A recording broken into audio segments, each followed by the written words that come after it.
Kyle went to a local Naperville high school and mostly smoked pot with a friend down the street. His friend would occasionally introduce other things, and Kyle would try them. When it came to trying heroin, Kyle's friend told him it was something else. They did it for a week, and Kyle was hooked. He needed to keep doing this drug to not feel so terribly sick. That's when he found out it was heroin. Over time, Kyle needed more and more heroin to get his desired results and to not feel horribly sick. It was very affordable to start, but as he built up a tolerance, he started dealing to support his addiction. His parents sent him off to rehab a few times, thinking it was only an issue with marijuana and never knowing it was a heroin addiction. He watched several friends overdose and die, and finally decided to seek treatment himself. He's sober today and committed to educating his greater community and helping addicts get to treatment. Alex grew up excelling at baseball, basketball, and football. He swam, played hockey, and soccer too. Always active and upbeat, he charmed the pants off his teachers, schoolmates, parents, and all the girls. He spent summers at sports camp and sleepaway camp. He was a friendly child, constantly surrounded by his peers. However, during high school, he went from an avid marijuana user to a heavy user very quickly. This escalated to selling marijuana in order to support his habit. His lifestyle choices abruptly ended his involvement with sports, and he became more distant. He started hanging out with a different crowd. His marijuana use led to experimentation with harder drugs like cocaine, ecstasy, and acid. During his junior year of high school, he got a DUI and was charged with possession of 19 grams of marijuana.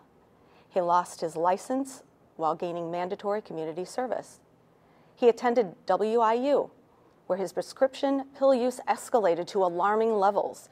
He moved back home, but his pill addiction worsened. On Monday, December 15th, 2008, at approximately 6:30 p.m., Alex was found dead in his bedroom by his mother. After a month-long investigation, a toxicology report found that Alex died of a heroin overdose.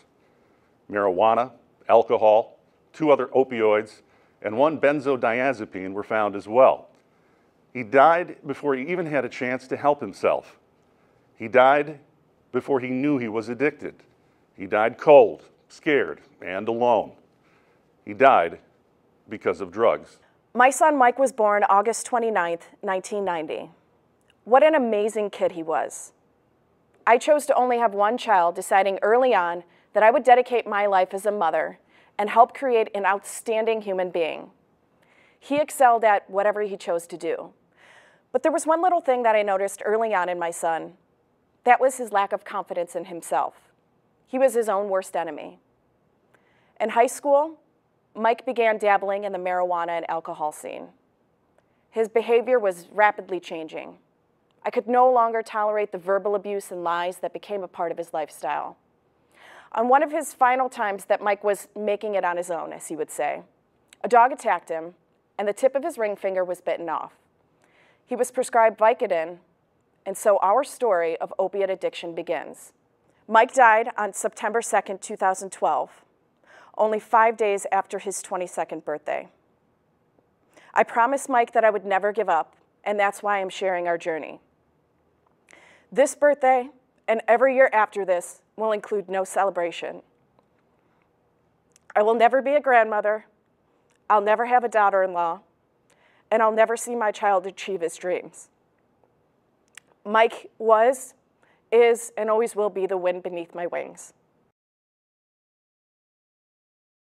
Nothing in this life can ever prepare you for the loss of a child.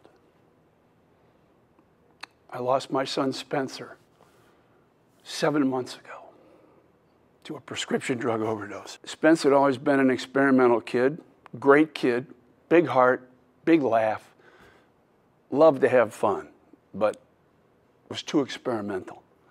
Tried too many things, didn't know when to stop. He progressed into alcohol and smoked pot, and then became involved in prescription drugs.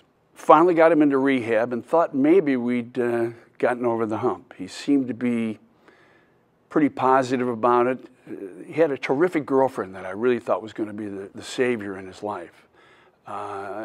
He came out of rehab and was really upbeat, really positive, and yet I came to find out later that he actually was still drinking during rehab and wasn't really plugged in. He was doing it more to get his girlfriend back than he was to cure himself and help himself. When you find an addict, they will lie, they will cheat, they will steal, they will do anything to perpetuate what they think they need. It's a physical addiction, a mental addiction, and it's the strongest thing that anybody can ever deal with. My suggestion to any parent is that if you have a child that you suspect is doing things that could be harmful to them, you know what? Be a parent. Hover.